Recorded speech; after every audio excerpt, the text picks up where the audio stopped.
Hi, welcome to Movie Review with Daniel, and today I'll be doing a movie review on Judas and the Black Messiah.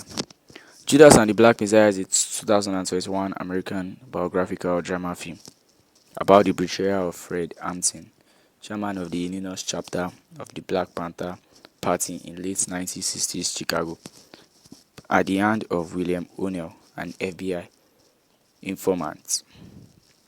The movie was released on the 12th of February 2021. Beware, this movie review contains crazy and spoilers. I was in the struggle. That's Bill O'Neill's summary of his participation in the radical black politics of the late 1960s. Delivered a bit defensively and with emphatic disdain for those who stayed on the sideline. It's an odd way to describe the dual role he played as head of security for the Black Panther Party in Chicago and as a paid informant for the FBI. He was in the struggle. There must have been quite a struggle in him. O'Neill, played by Lackett Steinfield and glimpsed briefly in documentary footage, is one of the title characters in Judas and the Black Messiah. Shaka King's tense, methodical historical drama. O'Neill's counterpart, the target of his betrayal and of the government's leader hostility, is Fred Hampton, chairman of the Illinois Panthers. The phrase Black Messiah doesn't reflect romantic revolutionary hyperbole, but rather the paranoia of J. Edgar Hoover, who saw African American militants as the gravest internal threat to national security and feared the emergency of a popular crowd inspiring national leader. As Hampton, David Kaluuya takes up the burden of incarnating and exorcising both the monster of Hoover's imagination and the martyr of the Black Power movement. He more than meets the challenge of uncovering the striving, doubting, thinking person underneath those myths. Hampton was just 21 when he was killed in a police raid on December 4, 1969. That's not a spoiler, just history. And I argue that knowing this fate is advanced is crucial to an appreciation of Judas and the Black Messiah, though it plays at times like a crime thriller with stakeouts and shootout, chases and interrogation. The movie is better understood as a political tragedy. The script by King and Will Barson is laid with ethical snares and ideological paradoxes, while King's fast-paced direction doesn't spare the suspense. It also makes room for sorrow, anger, and even a measure of exhilaration. O'Neill's duplicity and Steinfield's twitchy, vulnerable, quick-witted performance is the engine that drives the plot.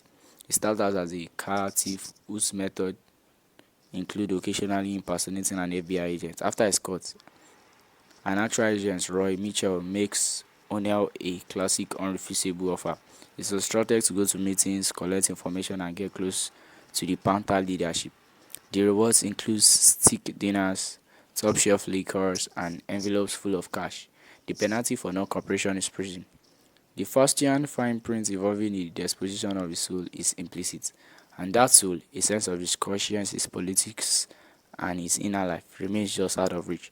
O'Neill's ambiguous motivation, a struggle to align the contradictory pieces of his identity, or at least to survive their inevitable collision, poses two kinds of problems. It's a puzzle that the filmmakers, for all their skill and dexterity, don't quite solve.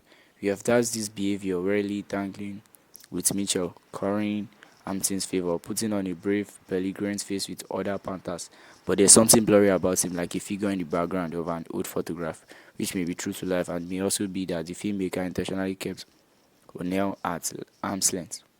Villains have a way of stealing the spotlight from heroes. It could have been easy to make Judas a more interesting and complicated character, while painting the Messiah in broad, pure strokes. That isn't what happens.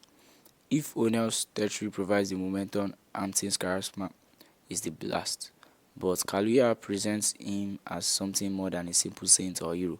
During the Great Migration, Hampton's parents had moved to Chicago from Louisiana, and Kaluuya, who is British, finds inflection of southernness in the voice and manner, undertones of humor and courtliness, and appreciation of the expressive possibility of language. Deborah Johnson, played by Dominic Fishback, a fellow activist who becomes Hampton's lover, calls him a poet, and his gift for oratory is much in evidence.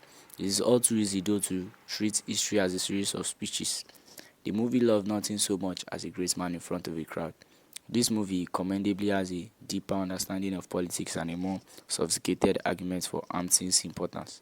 To borrow a term from Antonio Gramsci, is an organic intellectual, a thinker, as well as a strategist and organizer, and not interestingly enough, a black nationalist. Early in their courtship, Johnson scolds him for dismissing political symbolism and cultural expression. He is not interested in Africa or remaining in school and street after black heroes. He is a Marxist-Leninist with a bluntly materialistic understanding of the American system. If he is trapped in a burning building, he says, "My culture is water and escape."